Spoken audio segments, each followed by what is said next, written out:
So I'm really excited to do this presentation. It's been great working with you, Steve, on this very interesting area of the world that you work in. Well, thank you, Lorraine. Yeah, I've likewise enjoyed our conversations. Absolutely. It's not often you get to talk to a lawyer of your esteemed background and sophistication off the clock. Cheers. Well, they're important topics, and yeah, it can be really challenging to navigate these issues when you don't have expert guidance at the ready. Yeah. Well, hopefully today will bring some light to some really cool issues. So we're going to start because we are at 11 o'clock and people will keep joining as they do. Sounds good. So cool. So we're Spirit West Management. We are running a series on troubleshooting strategic partnerships because we know how difficult they can be. And in this first part of the series, we've invited Steve Wood from Bella Wood to come and join us to talk about partnership structure and the landmines that can occur. This is a 5-part series so far. In part 1, we're talking about strategic structure landmines with Steve, and then we're going to be talking with Partnership Trust built with agreements with Rob McGregor. That's coming up in May. Part 2 will be how to troubleshoot the partner and project traction problems. And part 3 is going to be navigating the pilot project. And we've lined up RightWorks Solutions that have 65 employees with Jacobs Engineering, which have 60,000 employees, to describe what it's like when you're the little guy trying to work with the big guy. And of course, when you're the big guy and the little guy doesn't have all the checked boxes that are necessary for strategic partnership to come together. So that'll be in June. And then we're going to have a guest speaker for the pilot project success and how you get to monetization. So exciting series. And we're really looking forward to that. So Steve, space lawyer and IP patent attorney. Tell us a little bit about yourself and all these cool things that you do and all the amazing technology that you get to work with. Cheers. Thanks, Lorraine. I guess by way of introduction, my background as a patent attorney was rather complicated because my undergrad was in geology, which is not one of the hard technical sciences. So it was my master's in electrical engineering plus additional credits. I had to go through the Part B, it's called, to get to sit for the patent bar. And it was in law school when I discovered that, working in really more kind of the tech transfer domain, I would have to learn really cool new science and tech for each client that I really caught the kind of tech commercialization bug. And so pursued a career, started at the patent office for a couple of years in the multiplexing art unit, one of the most challenging art units to survive there because they're on a quota system. And ultimately, after patent office and working at Brookhaven National Lab in their tech commercialization office, I went back to school, got my Master of Law degree in Air and Space Law as a patent attorney. And so took that opportunity to really hone in on the ways in which patents work differently for space and related activities. And that's a whole other conversation, but they do work very differently. And for anyone who's curious, you can check out Hughes Aircraft Co. versus US, decided in 1993 by the Court of Federal Claims, to get kind of a little bit of a primer on that intersection of IP and space. But I have primarily built my career in academic and government lab tech transfer, handling dual dockets of both evaluating, managing intellectual property, and as well out licensing and building partnerships around the IP.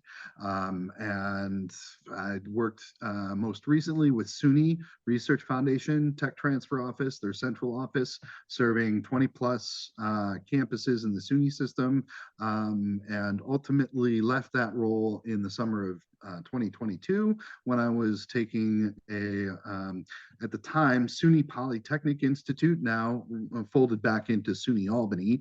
I'm half-time embedded there with a AFRL-funded research group that does neuromorphic computing, so advanced AI hardware, and I ran that technology through several DoD-focused business accelerators, is why I left my tech transfer role initially.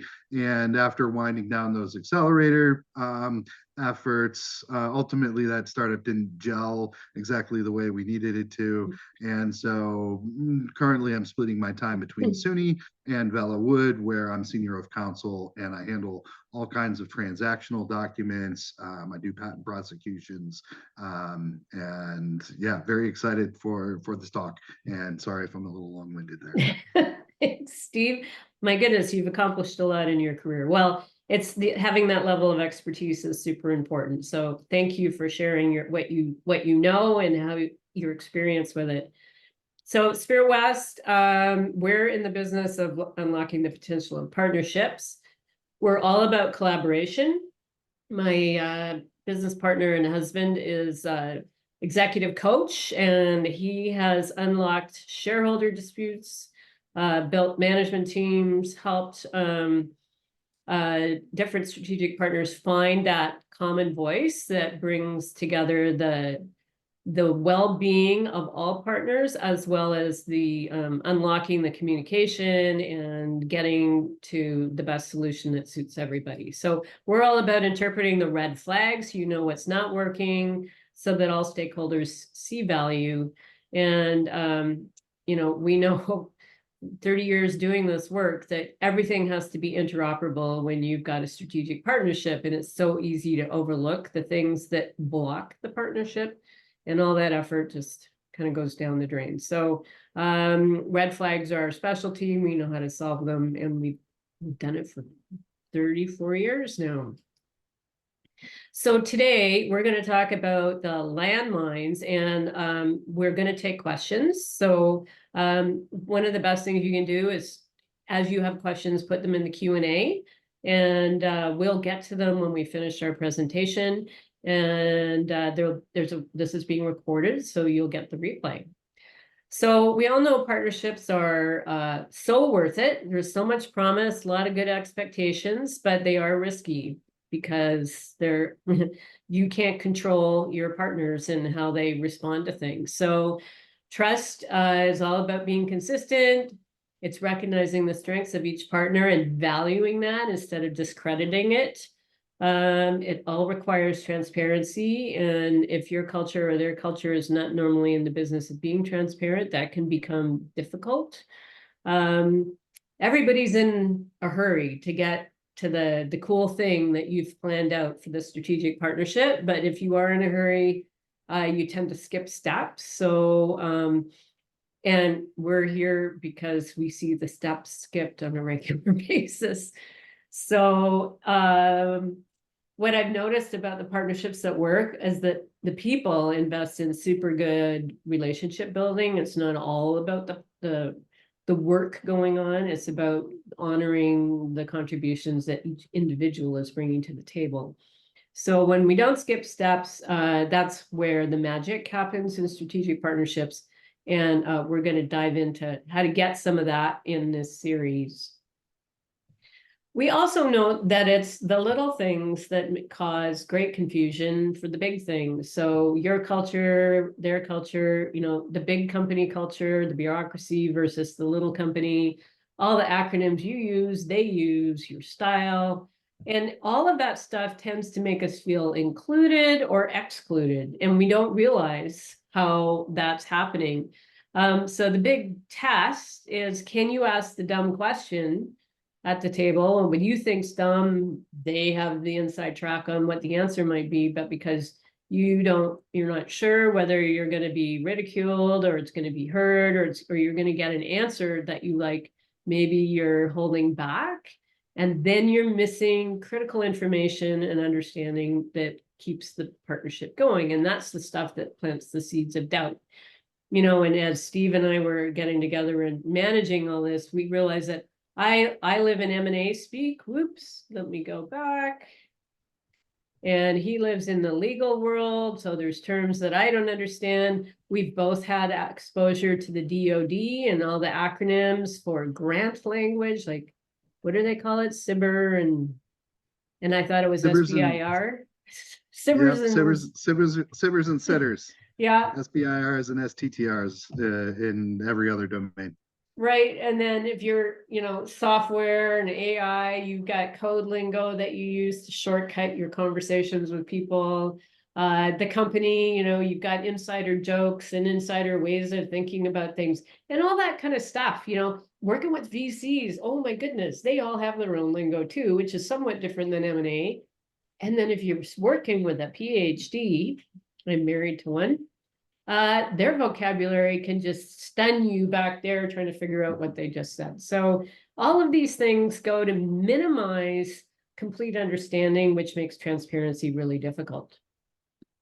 Another thing that makes strategic partnerships difficult is how visible the roadmap is to all partners. So like, some people have strengths in seeing the whole project in their head and where they are in the process, and other people find that very difficult. And they're sitting here in their list of expectations and their hopes and their dreams, but they don't see how that's going to come out of what's happening on a day-to-day basis or a week-by-week or month-by-month basis. So this is surfacing this plan, creating this plan together, creates the joint alignment, and then revisiting that on a regular basis, kind of crucial. Where are we? Marking the milestones, all of those kinds of things help to create a sense of momentum that you're moving towards the very thing that you all hope you're going to have.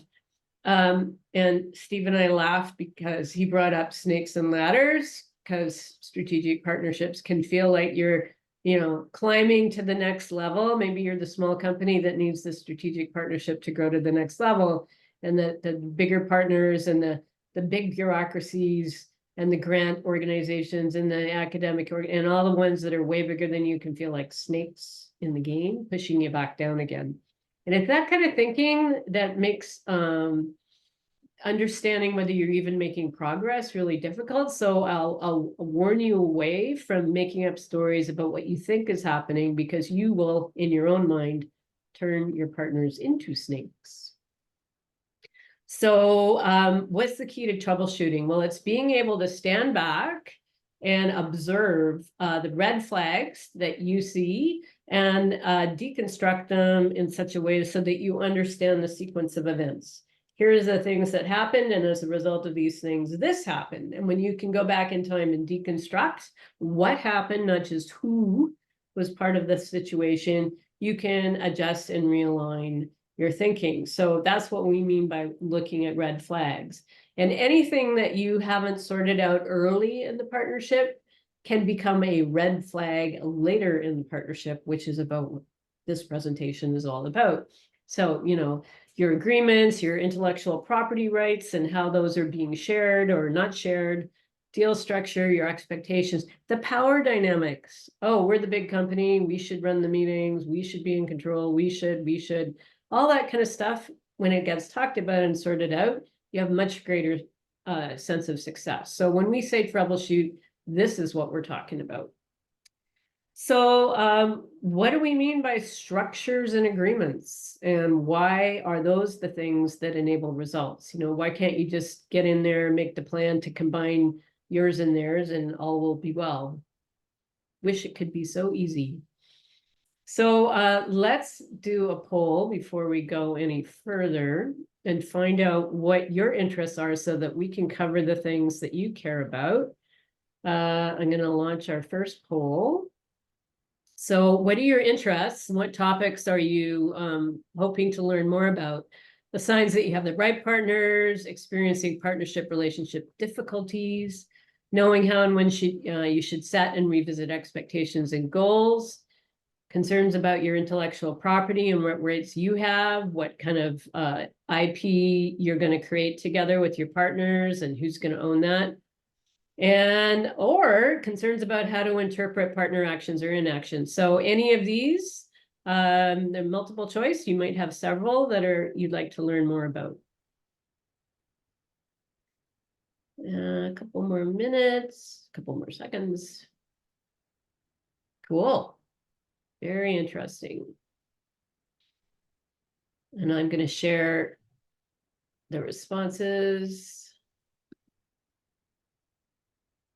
So we have a little bit of everything. Signs we have the right partners, experiencing partnership relationship difficulties, not a surprise, pretty normal. Knowing how and when you should set and revisit expectations, and concerns about how to interpret partner inaction or action. Yeah. Okay, well, we're going to be covering some of that. Let me just end the poll.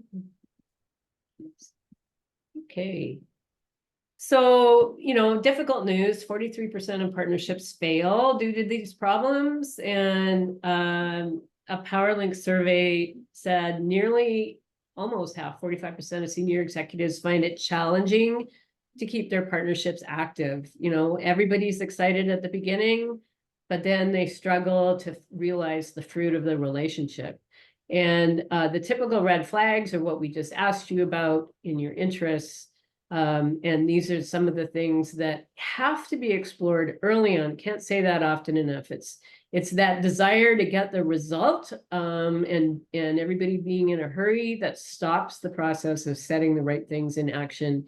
So you have a baseline, a firm foundation to grow from. So let's ask that question. If you have any of these things in your partnership now. Quizzes, number 2, launch. So what red flags are you noticing? Now, this question is really important because you have strong observer sense. You can see something that's not working for you. What are you noticing? And this is going to build up the muscle to be able to stand back and say, these things are bothering us. So is it the right fit? The goals not lining up? A lack of autonomy in decisions, a lack of autonomy that you feel being maybe a small partner to a big partner. The lack of early stage exploration. So you don't have any agreements to rely on, or the ones you have aren't being used. That happens a lot. Yeah, we made an agreement, but are we following it? And negotiating every single point. Oh my goodness. Versus collaborating. Well, what's important to us? Lack of accountability. Anything else? Okay. I'm going to end the poll. And it looks like finding the right fit partners is the popular topic for today. All right.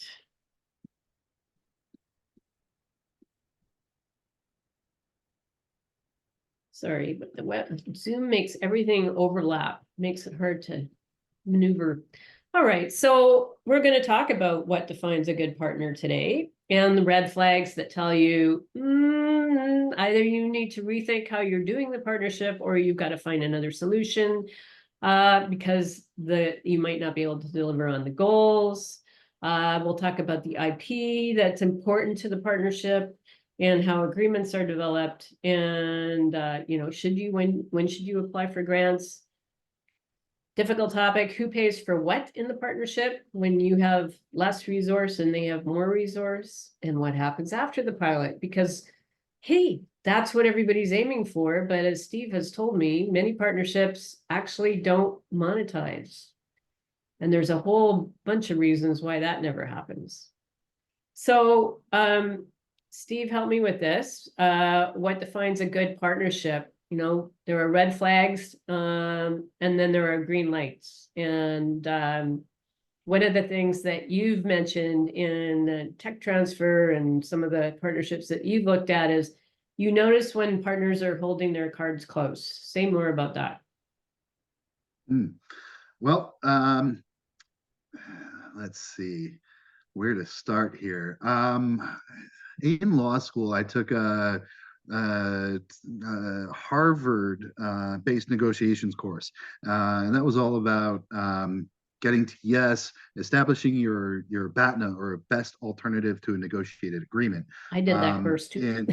And it really emphasized transparency between the partners and actively engaging your partners to learn more about their needs, so that in collaboration together, you can actually build the value of the pie, so to speak, that everyone is looking at, rather than just being a hard-nosed negotiator and getting as much of the pie as possible for your side. When you flip the approach, you can create way more value together, if you take the correct approach, rather than just that kind of conventional, stereotypical, coffee is for closers kind of negotiation. That's a great example. Getting to Yes is a super important book. William Fisher, I believe, wrote that. If you haven't read it, start looking at it now, because even when you're the small partner, by introducing the idea that you both want a bigger pie, not a bigger piece of the pie, you can actually maybe introduce a more transparent way of working together with that partner. And maybe that's when they stop, holding everything in close, because they're being invited in to collaborate. And even bigger partners welcome that. Maybe they're in a more bureaucratic culture, but it's the partnership relationship that people will be counting on. So it's really crucial to find what drives and motivates the people in the partnership. And out of that, they may ask you questions to get to know you, or you may have to offer information about yourself. It's not everybody knows how to be inclusive these days. Many people are in defensive mode rather than opening up and being inclusive. So sometimes finding the right partner is behaving like the right partner from the get-go, and educating your partner about how to get the kind of desired end result that everybody's going to value. One of the things that we offer is a brainstorm session where you all buy into creating the desired end result, and then you work on the process for how you're going to get there. And by everybody participating, all ideas become part of the solution, whether it's the process, the agreements, the desired end result, all of that becomes part of, and then you've got buy-in from the beginning. And if they don't want to participate, say thank you and look for the next partner. It can be really challenging, Lorraine, right? Because oftentimes a partner might be holding cards, a little close to the vest, because they're fearful of being so vulnerable and opening themselves up, providing information that could potentially be used against them in some way in the leveraging a negotiation. But to your point, if there is that lack of transparency, and it's you're not able to surmount and overcome those communications challenges, being more open, discovering where the size of the pie can be increased, then it might not be ultimately the most successful opportunity that you could pursue. There may be better opportunities out there, so you have to do that cost benefit analysis. Well, those are super important points. And just to the whole idea of exposing yourself to practices, when we were putting this together, one way we could put it together is insert Steve's PowerPoint deck into my branded Spirit West deck, and hey, you're coming into my webinar, so your PowerPoint should look like my PowerPoint. And we went, Steve said, and who's copyrighted when it's all smooshed together?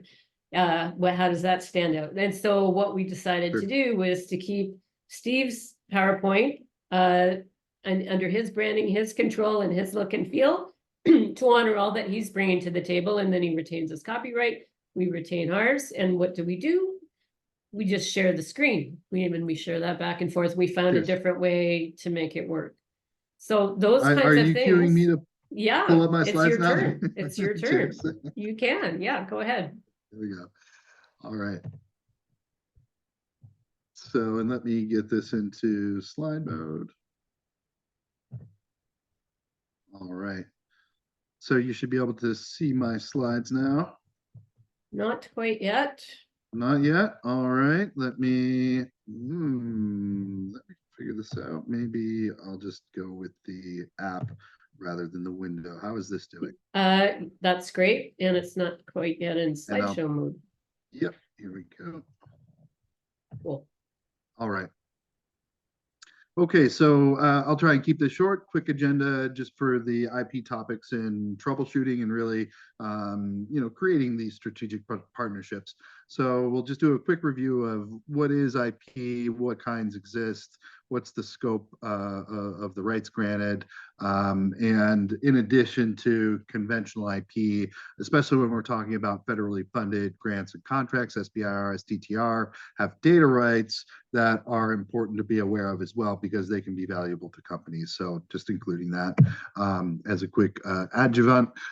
So intellectual property, creations of the mind, enshrined in the U.S. Constitution for the useful arts and sciences.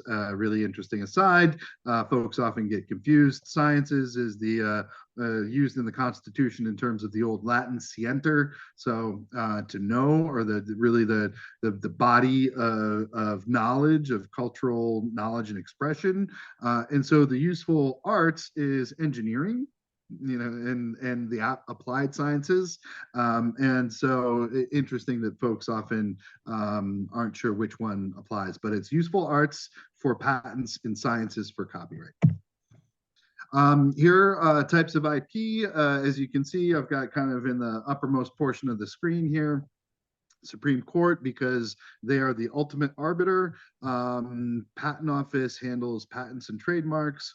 Copyright Office under Library of Congress handles copyright registrations.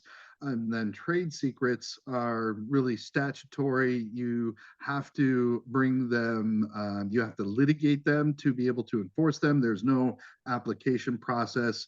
They are kept entirely secret unless and until there is a misappropriation, at which point the FBI can get involved, and it also would potentially go up to Supreme Court. Just some quick examples on patents. The rights included, they're not affirmative rights. You don't get to, the patent doesn't grant you the right to practice the invention as you've claimed it. It gives you the right to exclude others, giving you kind of a market monopoly, the right to exclude others from practicing, using, making, selling the invention as you've claimed it in your granted patent. Here's some criteria, etc. Infringement of patents requires that the infringer practice each and every element of the claim. Copyrights, some examples here. Databases tend to have rather thin copyright protection, but things like the graphical elements here certainly have copyright protection, as well as any of the written content. Software code is also covered by copyright. So it's important to understand what types of content can be covered by each of these different types of IP. And I bet you can't copyright the data lake you use your AI on. No, so I don't want to go down a rabbit hole, but just interesting. No, sure. That is a big rabbit hole. Facts, information cannot be copyrighted, but it's arrangement, selection. So copyright really goes to any kind of creative expression. So when you're talking about a database, those will most often be covered, protected under contract. Would be the mechanism to secure them, a database as intellectual property. And what about your model? Private. It's not government recognized. What about your model where you're extracting your analysis from your data? Can you copyright that? So the model, the way the models are built can depend. Some neural networks are often trained through iterative processes where non-performing networks are culled and the most highly performing networks are kept and then reiterated. Often there'll be, like they call it, genetic kind of algorithm to it, where they chop them up and switch them around and just run those to see if they can get something better. It's really kind of a brute force technique, and that's in part because we don't have human intelligible AI yet. We don't know the neural network, and Why it does what it does is really kind of a black box to us so far. There are efforts underway to make AI more modular so that, if you need an infrared detector that can, encode with audio, that you can just take these two modules together, build them a new network and know what you're going to get. But we're not really quite there just yet. It's a bit of black magic science, if you will. Cool. Thanks. Oops, don't know what that was. All right. But no, the models, and then we're getting into AI with patents and stuff too. So AI as patentable is really covered under software. And so that can be challenging. Let's just say that's a let's whole move other on. role. Yeah. AI and IP is rife with landmines. Yeah, creating new processes every single day, right? Absolutely. So again, copyright really goes to creative expression, includes software code, which is often, really important for businesses. Some of these others, not so much unless you're like in, movies or, other types of creative endeavors, novelists, artists, sculpture. It doesn't cover the ideas. It doesn't cover the facts and things like this. Here are some examples of trademarks. We've got some cases up here just graphically represented where there has been trademark infringement found. 7-Eleven was infringed by Super 7. So each of these, the brand that prevailed. And then recently we had a little kerfuffle in the online space when fans of Star Trek said that Space Force had, kind of copied their logo, but the DoD pointed out, they had been using the Delta wing, symbol for a very long time. Some of these symbols are from early, World War II, et cetera. So trademarks really go to protect a source of origin, the brand, and here in the lower left you can see kind of the parameters that they use to evaluate whether the mark can be allowed, etc. Even generic marks, a generic mark can never be eligible for trademark protection, but a generic descriptor could ultimately become trademark protected if you get secondary meaning. Anyway, the criteria here for infringement are a little different than each and every element for patents and copyrights kind of deal. Here, you can have trademark dilution, various examples had been showed previously. Moving on to trade secrets. Trade secrets can also be a really important form of protection. Here are some common products that folks may be aware of. The one not represented here, everyone probably knows as well as the famous example is the Coca-Cola recipe kept in the vault. Google famously patented their very first search algorithm, and it's all trade secret ever since.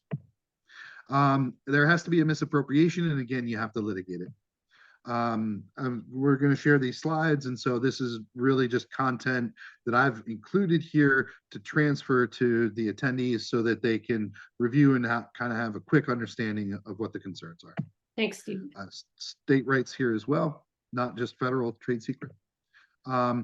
The important thing to understand is patents and trade secrets can be used complementarily, but they cannot cover the exact same features of an invention. They can be used to cover different subcomponents. And a good example there would be software where you can protect the functionality, the operability of the software under patent, and then you can protect the algorithms and really the kind of back-end data processing with a trade secret.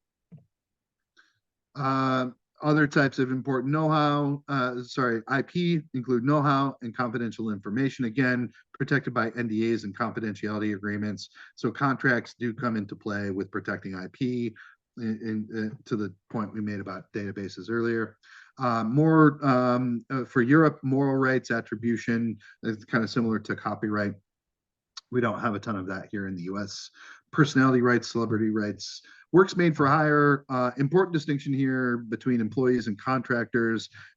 This for strategic partnerships where you're dealing with with a vendor or an independent developer, contractor, say a software developer. You need to be really careful about the language in the contracts and really clear with your partner about who will own the IP that's output from those types of transactions. And employees are automatically worked for hire. All their copyright inures to the employer, but not so with independent contractors. If you call it a work for hire, the independent contractor can likely wind up owning it. You need a specific assignment. We'll get into assignments at the end real quick. Shop rights are a patent thing where if an employee makes an invention in a shop of an employer, the employer can have rights in that. And we mentioned the data rights as well. Here's the data rights. 20-year protection. If you don't mark under SBIR, STTR, if you don't mark the data appropriately, the government will wind up with a royalty-free license to do whatever they want with it. But if you mark it appropriately, here's an example for a phase one, it's marked appropriately, it gives you 20 years of protection. And say you get a phase two further down the line, again, marking the same data, you can actually extend that protection based on the new grant. It's important to understand the different markings and not to mark patent information as data, et cetera. So here's just a little kind of table for SBRS TTR data rights on those distinctions. This slide is really meant to graphically represent some areas where landmines can pop up. And so with your patents, your products and your production capabilities versus those of your competitors and collaborators. In the very center here, you see that kind of triangular shape, and that's where a lot of overlap is happening in this crazy Venn diagram. And you can have a lot of potential for conflicts and disputes. But again, to the extent that you plan for those and anticipate those, you can kind of shortcut and ideally establish a framework that will work for the partnership to clearly delineate who will own what, who will have rights to commercialize in which market segments, et cetera. And so, I should just to also really say, represent. I'm sorry to interrupt. I'm also noticing that if you work out who's going to own what at what point in time, you'll also understand what resources each party is going to bring to the table, which helps you get to budget discussions. Yep, and if you're what everybody needs, and what everybody can appropriately, given their size and funding, can actually contribute. And so then you can have a more meaningful discussion about contributing time versus money, and it doesn't all have to be counted as how much was invested. And it's really important to have a good sense of the risks and transparency to the greatest degree possible around those risks, because when a larger collaborator is working with a smaller company, there may be some risk that the deliverable might not ultimately be achievable. And, that's totally fine as long as, in the awareness in advance, and you may have alternate kind of development pathways that, if this particular tech doesn't work out, phase gated, we'll switch over to try this other one. And so planning appropriately around all of these concerns can certainly help save time, effort, and money downstream when it comes to avoiding potential conflicts. And that probably includes bringing whatever agreements, the business terms of whatever agreements you think you need to have to a lawyer like yourself, and evaluating everything that you think you need, and so that you can point out where the problems could be further down the line, and the impacts are the things that wreck the partnership. And often we'll find that folks will think they need one thing, but they, because of the legalities, they may not need to actually outright own the patent as long as they have a solid license.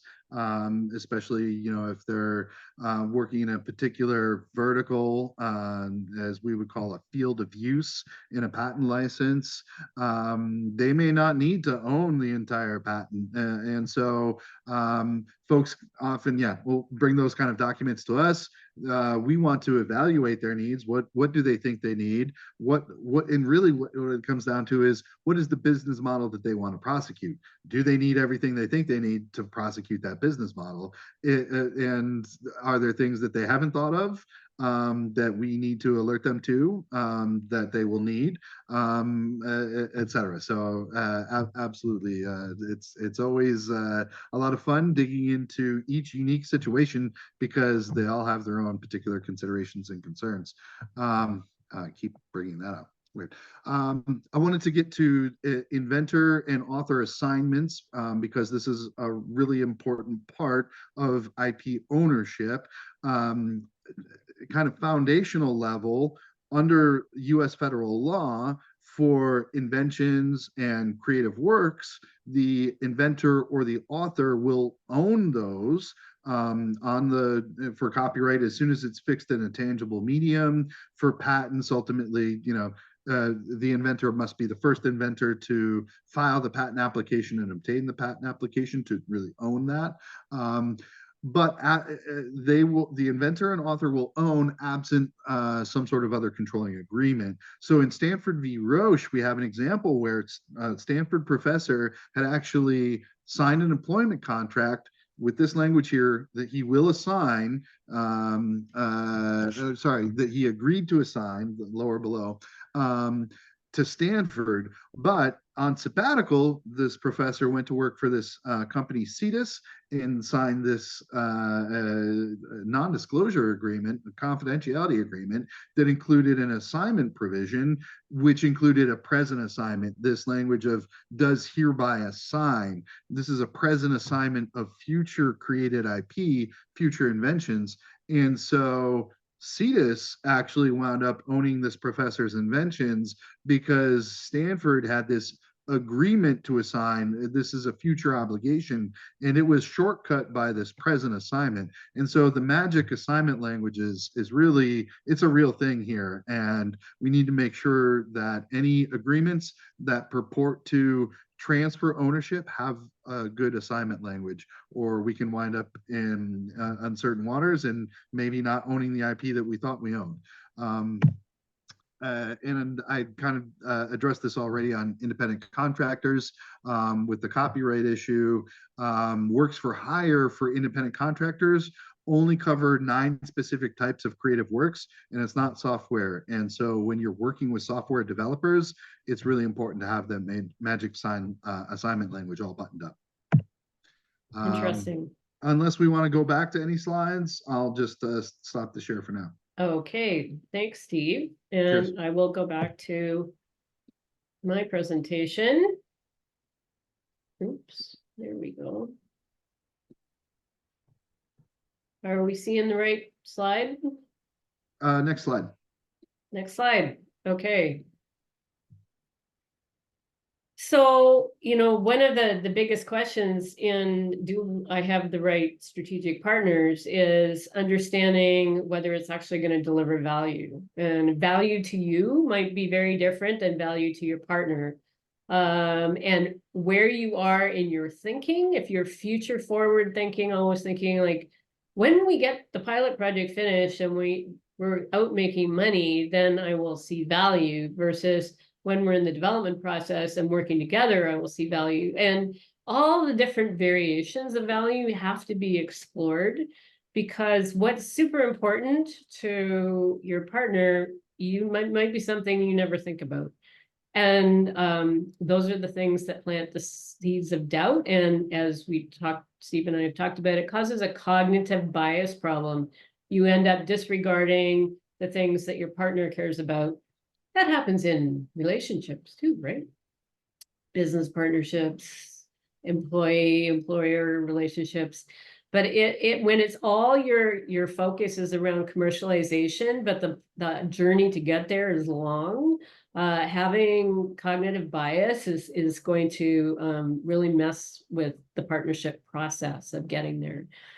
So, and what you think you value now may also change over time. You have a story, Steve, about the National Science Foundation and ICOR. Sure. So I think the kind of generic story there is just that these programs are really um, focused on conducting customer discovery and using customer very broadly there to mean really any participant in the value chain. And the whole idea is to conduct this customer discovery to inform your business model hypothesis. And so they have a business model canvas with potential customers, various sectors. It was the outcome of and I'm going to totally blank on the gent's name, European fella, who built the business model canvas as part of his PhD. Business model canvas got wrapped into iCore, which came out of efforts by Steve Blank at Stanford in evaluating how to better improve chances of success for startups and small businesses by avoiding the stealth mode and actively seeking input from the market to validate market pull in advance of developing in stealth mode for 3 or 4 years, and then just drawing back the curtains and expecting the market to just take the product. He saw a lot of times that that would be the point when the startups would fail. There would be no market pull, and so ultimately these programs really help you connect with the participants in the value chain to validate your problem solution fit, product market fit, and business model fit. And they really help you evaluate what you think is the value proposition, what you value, what your customers value, and validate that to help you determine whether the solution that you think you have is appropriate for the market segment you've identified, or whether you should maybe pivot. And if you get in touch with Steve, we'll provide his contact details. He can tell you more about how to get in touch with that program, because validating what we think the market needs is so important, because we all think, oh, I'll build it, they'll come. That often isn't the case. And, I've got a couple of other case studies that are kind of crucial to this idea of what you prioritize in order over other things and how quickly it can spin you out of control. I was asked to advise the developer of fusion energy, many patents, PhD, but he had developed his fusion concepts and his technology outside the DARPA energy program. And he wasn't where everybody is collaborating. All kinds of fusion developers are working on the problem, and they share their knowledge. And when you're part of DARPA, the government, US government owns 10%. And the developer of this fusion energy technology, which had such promise, he had so many patents, he was in his 70s, but he was so afraid that his technology was going to be subsumed by the government, or he was going to lose out somehow, that he couldn't see the value of being part of the DARPA program. Even though I got him a call, I got him an invitation to the DARPA program, he had the door open for him, and he still went with his first bias that somebody is going to take this from me. And that his technology will never see the light of day, and it's a huge value loss for him because he can't see through that. Another client in partnership with Microsoft, the little company with the big gorilla, little company wanted Microsoft to super value their software and put it in priority over anything else they were doing within the Microsoft project world. And they couldn't understand Microsoft's frame of reference, that this partnership was going to last for a certain period of time until Microsoft developed a better competitive version of the smaller company's software.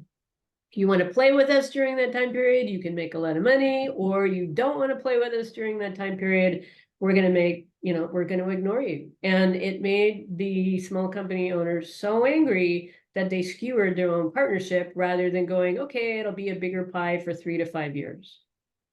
That kind of thing happens all the time. And so you really have to watch where you're emotionally attached to your concept of what you think is going to drive value. So a little bit on the psychology of that. Yeah, fear of outcomes for your baby Yes. can be a huge blockade. Yeah, yeah. So, who should own that IP? Well, geez, this is a massive discussion. It's not just a legal discussion, because as I've learned from Steve and I've learned from so many of my clients over the years, you have to map out what everybody wants, all those different values in that Venn diagram, and then you set up boundaries. And you do it by geography, by industry vertical, by company, by core customers, a whole bunch of other things. And then you present what you'd really like to Steve or someone like Steve, and then he'll help you determine where you need agreements, where you need licensing, where you need better rights boundaries, where you need to protect yourself. And when you share the process with your partners, everybody's needs are being taken care of. So they're much more likely to sign on the dotted line for all those different agreements. And you will get them engineered in a way that suits all the companies, not just one partner in the process. So Steve, got a question for you here. And why is my thing not moving forward? There we go. Should the partnership apply for grants, or should a single company apply for grants? You ever have thinking on that? So it's a great question. And it's entirely, I'll give the The Reader's perennial Digest. perennial lawyer's response. It depends. Yeah. So yeah, it really depends on what the parties want together. And these grants can make great sense for kind of co-equal type partners, or for the types of relationships that you've highlighted, Lorraine, between the smaller company and the big gorilla company.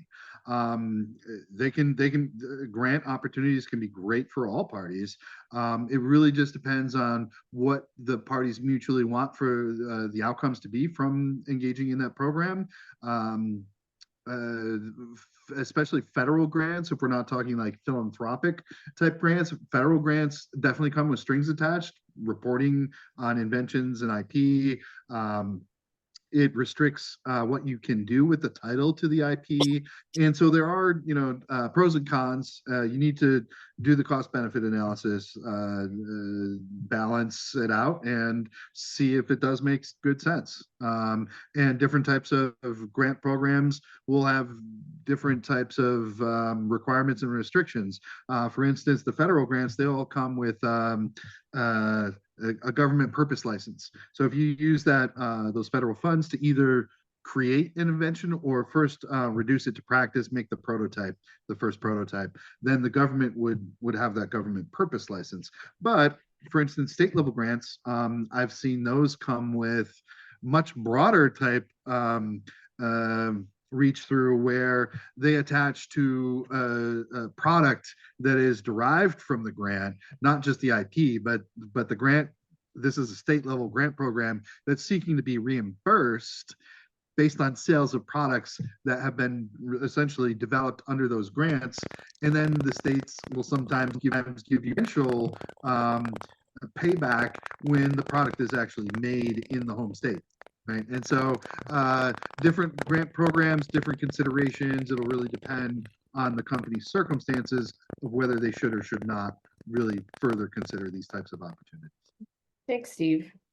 So we've talked about who pays for what. Just remember that when you all come together and you map out what you need and the process to get there and the agreements you need, then you're also talking about the resources required. And that's when you have the budget conversation, and your contributions might just be time and expertise and the strengths to maybe lead the project. That's as valuable as money. So remember that. And also crucial to remember that if you're doing a pilot and it becomes successful, recognize that that is the end of one journey and the beginning of another one. It becomes a project. So you need to kind of start fresh over how that project now turns into an offering that has a market. And that's an even bigger thing to take care of. So and a topic for another day. So crucial in a strategic partnership that you pay attention to your intentions and that of your partner. There's many steps that so easy to skip when in the first blush of the potential of things, and that gets your company in trouble later on. You have as much value as your partner in terms of the X factors you bring to the table. You have as much validity in bringing out the risks to you, the risks to other people, and you've got to speak to those. Even if it looks like a dumb question. Speaking of risks helps people explore questions that they might not have thought of. And when you're the role model for how you want to be transparent in the company, it actually repels people that don't want to be transparent, and magnetizes to you people that have a similar value system and a similar ability, because being a role model is a learned skill, to be able to bring the right issues to the table and discuss them in a meaningful way. So skipping the blame, stop looking for who caused the problem, look for the issue. Focus keeps things on the right even keel. And even if that partner doesn't step up to the plate, not even if, please walk away.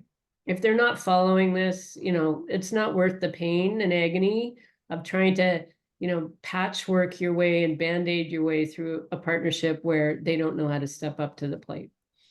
So thinking about your own intention and your actions, I'm going to ask you to complete another poll about what you're going to do next. Because here you've learned something about what to do to make your partnership better. And maybe improve or find a better partner. So here's our next poll. Now that you've learned about the red flags, what do you think you need to do to improve your certain situation so that your intention is respected and you do the follow-on action that takes you somewhere? Do you need to talk to Steve about your agreements? Do you need to go back to the beginning with your partners and explore your actual expectations and how you're going to achieve them? One of the best ways to do that is with a facilitator. Maybe show this webinar to your partners. This is a great way to get everybody thinking about the things that you wish they think about. Or maybe you want to talk to me about facilitating some of these discussions, because when it's a facilitator, it can often make it easier to say what needs to be said without feeling like you're trying to upset the apple cart. So what are you going to do to take your partnership to the next level? A couple more seconds.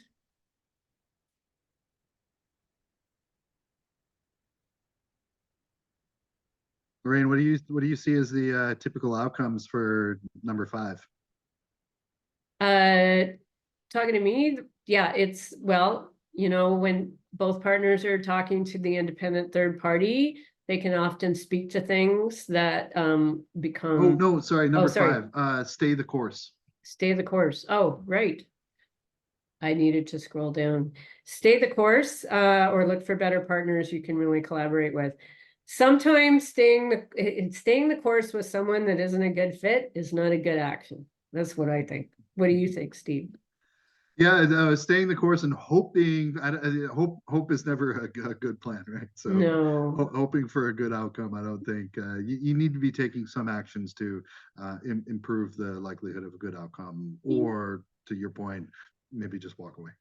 Yeah, and to look for better partners. Well, now you know a little bit more about what you need to do to find the better partners. That was the majority of the votes there.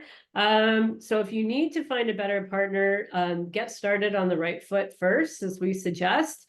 You can get it on the right track by bringing a facilitator in to do the brainstorming. If you want to talk to me about that, that's great. Or you know someone else that knows how to bring the interests out of everybody and map those interests into the process, agreements, budgeting, all those things that need to be taken care of. And it's more than just a project, it's attending to all those nuanced things that we've been talking about. And then you bring your business needs to Steve or someone like Steve and his firm, where they can take care of looking at all the agreements that you need and making sure that you're not going to step into a landmine or you've missed something.